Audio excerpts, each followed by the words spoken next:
Yahoo! Welcome, my beautiful brothers and sisters, to the Aquarian Adepts, my platform to become your spiritual server. And welcome, Sagittarius Sun, Moon, and Rising, or those who just want to chill with the Sagittarius crew and vibe, to your first half of June report for June 2018. Thank you so much for joining me on this video. And I haven't gotten many of these videos out yet. This is Sagittarius, the third video I've made actually, so I'm doing it by the elements, and my goal is to have these all posted by Monday. So, but yeah, we're gonna go ahead and roll on through. I'm gonna take a look at some of the astrology for you and do my tarot reading with this story arc tarot spread that I just kind of came up with on my own. And we're just going to kind of roll with it. So, Sagittarius, what is going on? What is going on for you for the first half of June? Well, I'm going to cover 4 different transits, and then I'm going to hop into the tarot. But let's talk about these transits first. On the 4th, we actually have Uranus shifting to the 1st degree of Taurus. Now, this might not seem like a big deal, but it's actually a very big deal because Uranus shifted into Taurus about, it was May 15th. So that means it'll be in this spot at the 0 degree mark for about 20 days or so. And it's finally getting to the 1st degree. This is going to be a spark. This is going to be like what I've been telling all the signs, like a dynamite.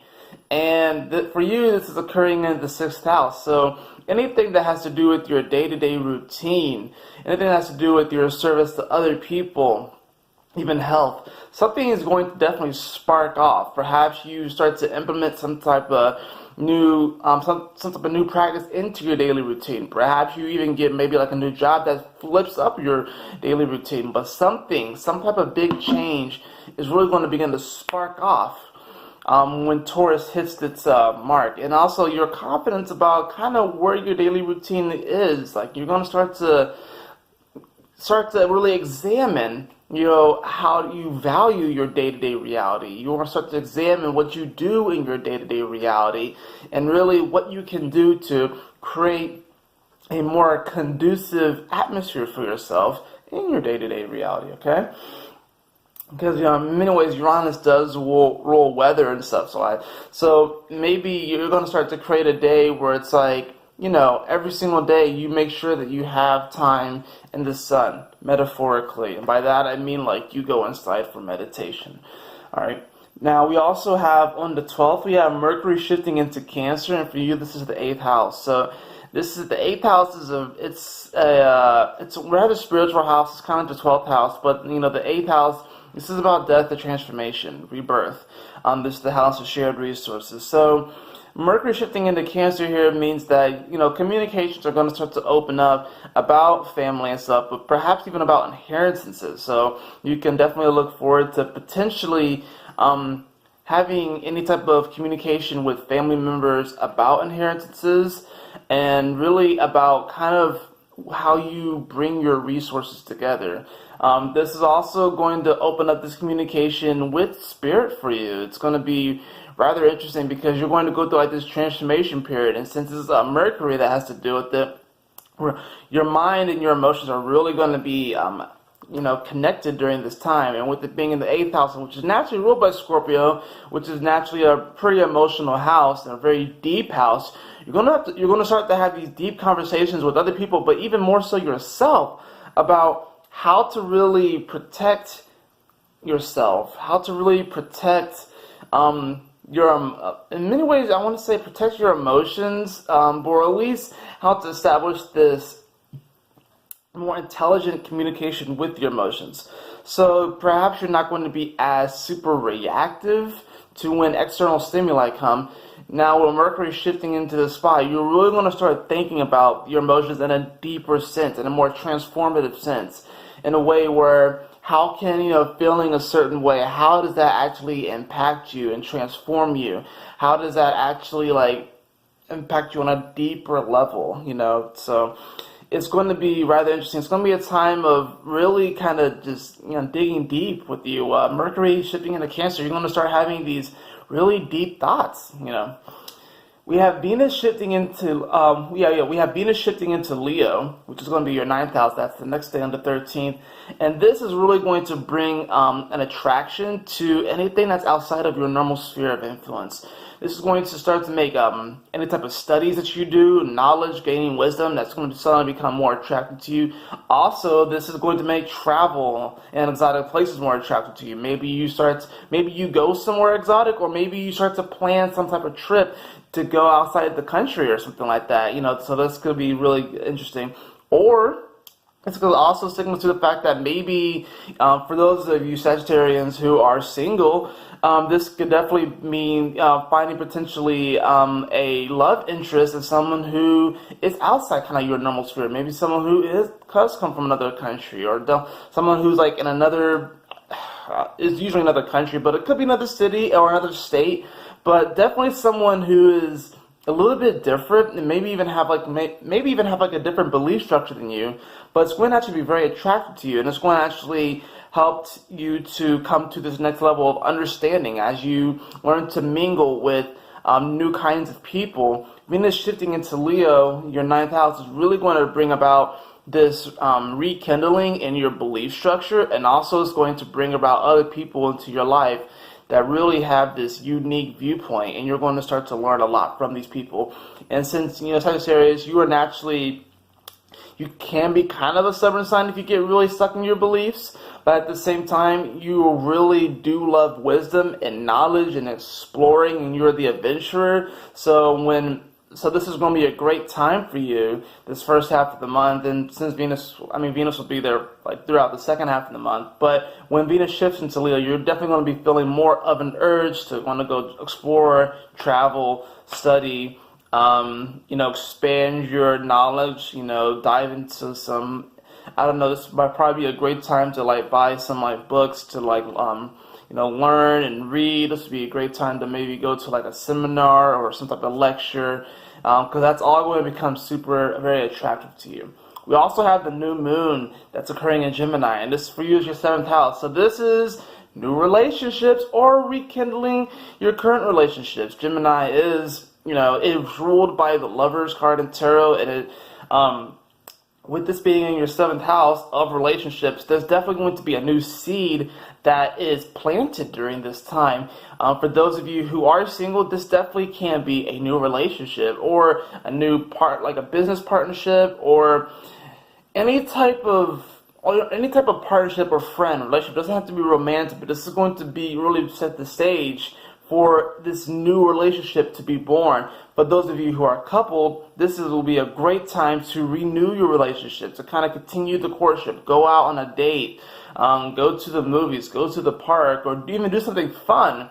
Because, especially considering the fact that Venus is shifting into Leo on the same day of the new moon, it will actually be very advantageous for you to, if you are coupled, to really do something fun, to do something outside the norm, like go bungee jumping, or go just do something different, maybe go skydiving, or go in a hot air balloon. And I'm kind of going out there, but I'm purposefully going out there because it's Sagittarius, and it's like, Sagittarius, you have this broad perspective on life, and it's interesting because, Gemini is your opposite sign, so you're going to pretty much take whatever that Gemini energy is, and you're going to expand it, so especially since Venus is shifting into Leo, which is your ninth house, which you naturally rule, you're definitely going to take whatever new seed that is planted during this new moon and expand it and broaden it out. You're going to make it vast, and you'll be like, oh, this is a great, great adventure. So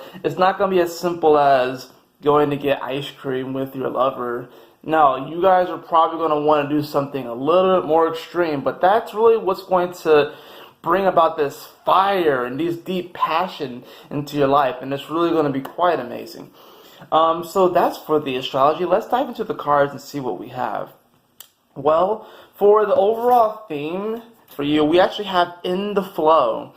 And this says, everything is smooth sailing. It's kind of cool. We actually have this it's like a Santa Claus figure, but it's almost like, I don't really know what to describe her, but she's like in this sleigh, and she's kind of being pulled along, and everything is in flow. Everything is smooth sailing.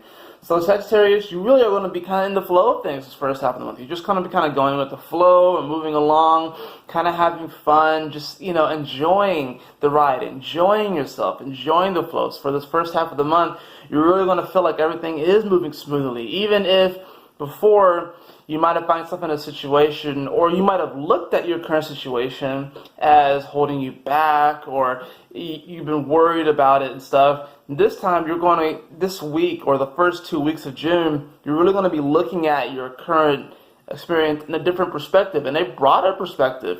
And you're going to be realizing that everything is smooth sailing, that you're kind of being guided in the right direction, right? The sleigh is pulled by these reindeer, right? So Santa has to trust in his reindeer that it's being guided in the right direction. So that's kind of what's going on. It's like you're not going to be really too focused on trying to control any outcomes of what's happening. You're going to kind of just let your heart guide you and just kind of go with the flow, right? So for the exposition of this story, we have the Three of Pentacles. And the Three of Pentacles is definitely speaking to you really kind of coming into your own with the particular craft. And it's definitely coming into your own with the manifestation. It doesn't have to be a grand manifestation, but it can be.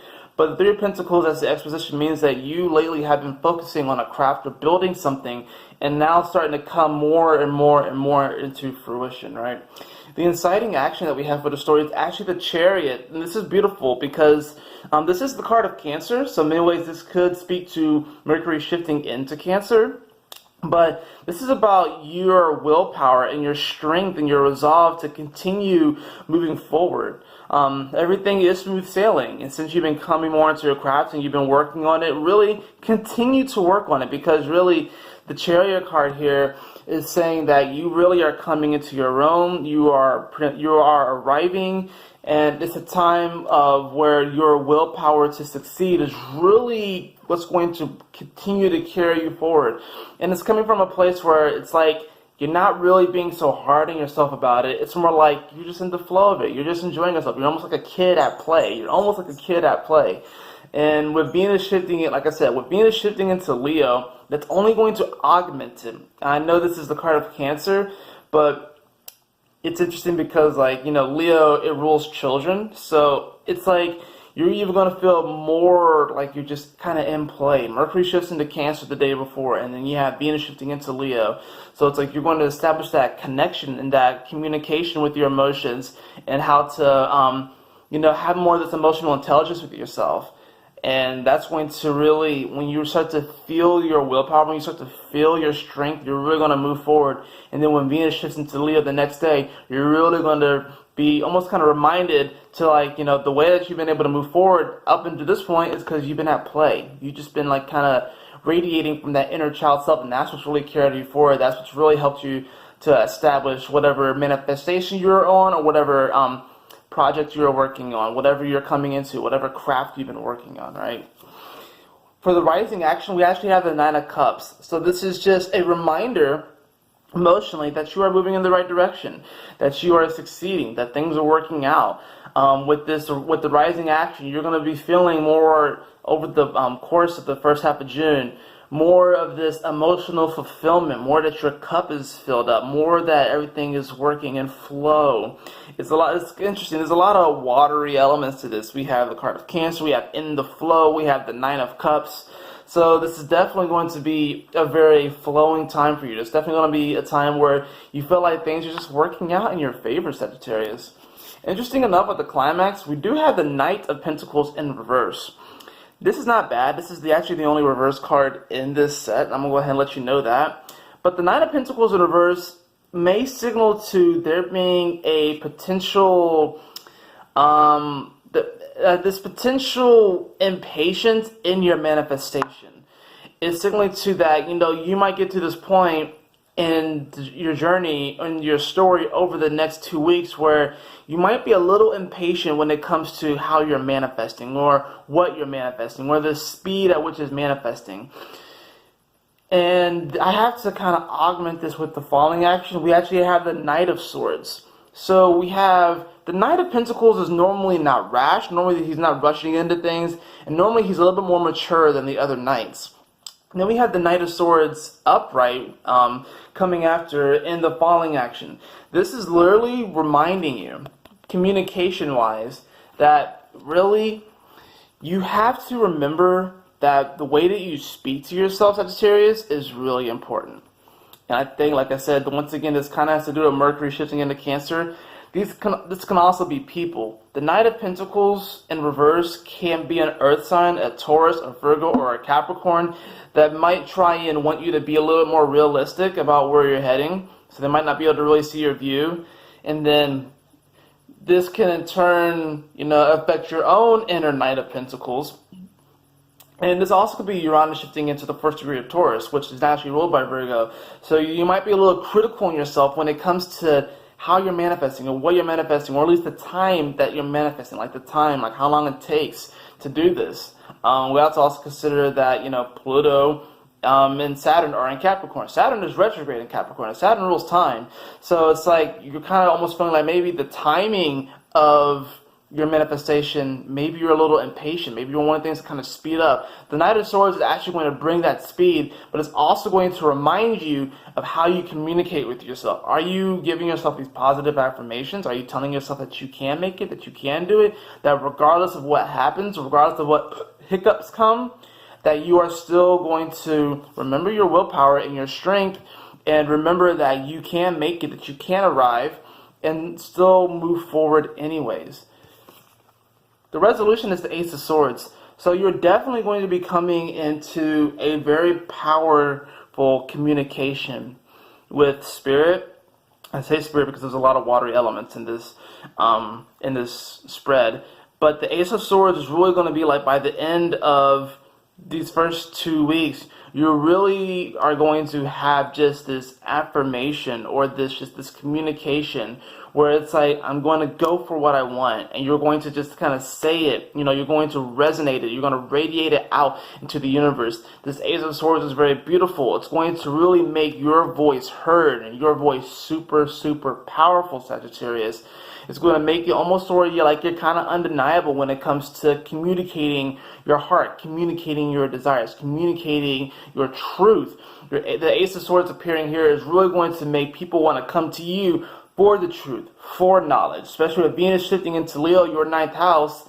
People are also going to be attracted to you. People are going to be wanting to know what Sagittarius knows. People are going to be wanting to know, what is Sagittarius going through? What is their perspective on what's happening in the world right now? What knowledge can I gain from you? So people are going to be coming to you for information. People are going to be coming to you for wisdom and knowledge. And you almost have to go through this period where it's like everything is smooth sailing, but you have to almost have the Nine of Pentacles in reverse as the climax, because you want to give people a realistic view and be like, you can manifest whatever it is that you want. You can be in the flow, and you can even have this emotional satisfaction. But we have to remember that timing is important, and we have to remember that while our imagination is super important, because like Sagittarius, you really do have really big imaginations. We have to remember that, we have to trust the flow. We have to trust where God's taking us. We have to trust where Spirit's taking us. That's what the Nine of Pentacles in reverse at the climax.